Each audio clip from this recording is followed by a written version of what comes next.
భగవత్ ప్రాప్తికై జన్మాంతర సుకృత పరిపాకం చేత లభించిన మానవ జన్మకు ఆవశ్యకమైనది భక్తి. భక్తి లేని జీవితం నిరర్ధకం. భక్తియే ముక్తికి సాధనం. భక్తియే పరమ పురుషార్థం. ప్రేమతో నిరంతరము కృష్ణుని శీలనము చేయుటచే, మననము చేయుటచే, భక్తి తపో జ్ఞాన సమాధులచే పొందగలిగినటువంటిది భగవత్ నామం. కలియుగంలో నామస్మరణ, తపము ఇలాంటివేవీ లేవు కాబట్టి మననం అనేక విధాలుగా ఆయనని కీర్తించడం, మననం 1-4 సార్లు ఆయన పేరుని జపించడం అనేది చాలా చాలా చాలా అవసరం. భక్తి అనేటువంటిది ఈ విధంగా మనము ప్రకటితం చేయాల్సి వస్తుంది. ఇక్కడ నేను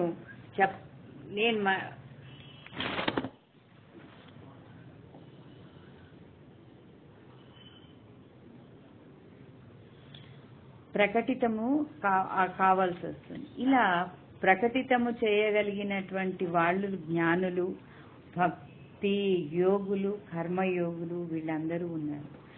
సో ఇంతకీ నేను చెప్తున్నది ఏంటి అంటే, ఆ భగవత్ నామాన్ని జపించి గొప్పవారై మోక్షాన్ని పొంది 10 మందిని మోక్ష మార్గం వైపు నడిపించినటువంటి వాళ్ళు ఆళ్వారు. ఆళ్వార్లలో ముఖ్యంగా రాజు అయినటువంటి కులశేఖర ఆళ్వారు ఆయన కృష్ణునికి ఒక మాలని తయారు చేశారు. ఆ మాలే ముకుందమాల. ముక్తిని ఇచ్చేటువంటిది ముకుందమాల. 40 శ్లోకాలను ఒక మాలగా చేసి ఆయన కృష్ణునికి అర్పించి తాను ముక్తిని పొంది పరులకు కూడా ముక్తిని పొందేలాగా చేశారు. సో అట్టి భక్తికి కృష్ణాంతంగా వృష్టాంతంగా చెప్పబడినటువంటి గోపికలు ఆ కృష్ణునికి ఆ యుగంలో అనుభవించిన వాళ్ళు ఈ ఆళ్వార్లందరూ. సో వాళ్ళకి సహజంగానే భక్తి కలిగింది. జ్ఞానము చేత కర్మ చేత కలిగినది కాదు. వాళ్ళకి పుట్టుకతో వచ్చినటువంటిది ఈ జ్ఞానం. సో ఇక్కడ ఆళ్వారు రాసినటువంటి ముకుందమాల గురించి నాకు తోచింది, నాకు తెలిసింది. సో నేను అనుభవించినటువంటి ఆ కృష్ణ భక్తిని అందరికీ చెప్పాలని ప్రయత్నంలో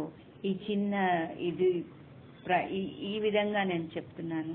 ఒకవేళ ఏదైనా నా వల్ల తప్పులు దొరికినా లేదా నేను చెప్పింది మీకు ఏదైనా కరెక్ట్గా అనిపించకపోయినా నన్ను క్షమించండి. ఈ కులశేఖరులు భక్తి పారవశ్యంతో నిత్యము శ్రీరంగమే చేరాలని ప్రయత్నించేవాడు.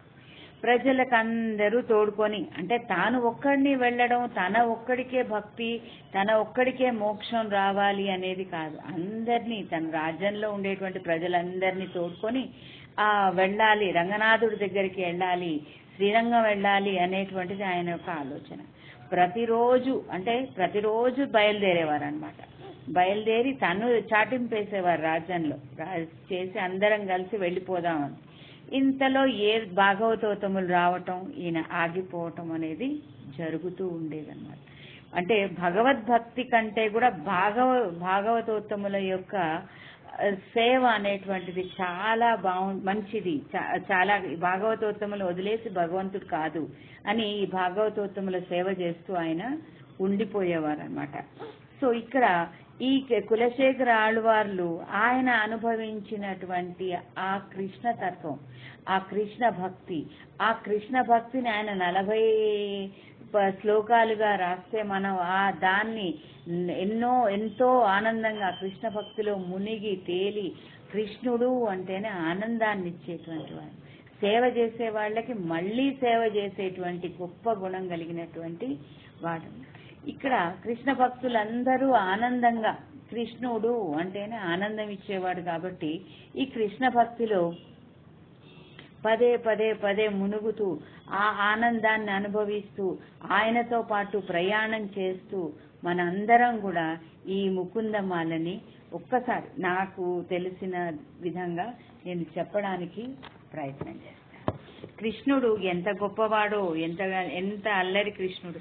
చిన్న పిల్లవాడుగా పెరుగుతూ ఉన్నప్పుడు ఆ యశోద అనుభవించినటువంటి ఆ గొప్ప తత్వాన్ని, ఆ ఆనందాన్ని అందరికీ పంచిపెట్టినటువంటి గొప్ప పుస్తకమే ఈ ముకుందమాల. కృష్ణుడు ఎట్లా ఉండేవాడు, ఎంత ఆనందంగా, ఎంత సంతోషంగా ఉండేవాడు. కస్తూరి తిలకం లలాట ఫలకే వక్షస్థలే కౌస్తుభం నాసాగ్రే నవమౌక్తికం కరతలే వేణుం కరే కంకణం సర్వాంగే హరిచందనంచ కలయం కంఠే చ ముక్తావళి గోపశ్రీ పరివేష్టితో విజయతే గోపాల చూడామణి. ఎంత అందంగా బొట్టు, అతను వేసుకునేటువంటి ఆభరణాలు, నాసాగ్రే నవమౌక్తికం, ఇక్కరతలే వేణుం, ఆయన వేణుగానానికి పరవశించని వాళ్ళు రేపల్లెలో ఎవ్వరూ ఉండేవాళ్ళు కారట. ఇవన్నీ అందరికీ తెలిసినదే అయినా మళ్ళీ ఒక్కసారి గుర్తు చేస్తాం. ఈ ముకుందమాలలో ఫస్ట్ మొదటగా చెప్పేదేంటి, కుష్యతే యస్య నగరే రంగయాత్ర దినే దినే తమహం శిరసా వందే రాజానాం కులశేఖరం. ప్రతిరోజు తానొక్కడనే వెళ్లి సేవించుకోవాలనుకోవట్లేదు, ఆయన అందరితో కలిసి తనతో పాటు ప్రజలందరినీ తీసుకెళ్ళాలి, శ్రీరంగం తీసుకెళ్లి వాళ్ళందరికీ మోక్షాన్ని ఇప్పించాలని పదే పదే రోజు ప్రయత్నం చేయటం, ఈ భాగవతోత్తములు రావటం, ఈయన ఆగిపోవటం. దీని వెనకాల అందరూ చెప్పేటువంటి కారణం ఏమిటంటే, ఈ రాజుగారు శ్రీరంగం వెళ్తే ఆ రంగడి అందాన్ని చూసి పొంగిపోయి శ్రీరంగంలోనే ఉండిపోతే వాళ్ళ రాజుని వాళ్ళు వదులుకోవాలనుకోవట్లేదు. ఆయన శ్రీరంగంలో ఉండిపోతే రాజ్యం ఎట్లా? అందుకని ప్రతిరోజు వాళ్ళు భాగవతోత్తముని తీసుకురావటం, ఆ రాజ్యంలోనే ఆయన ఉండిపోవటం, ఇవన్నీ ఇలా జరుగుతూ ఉండేవట.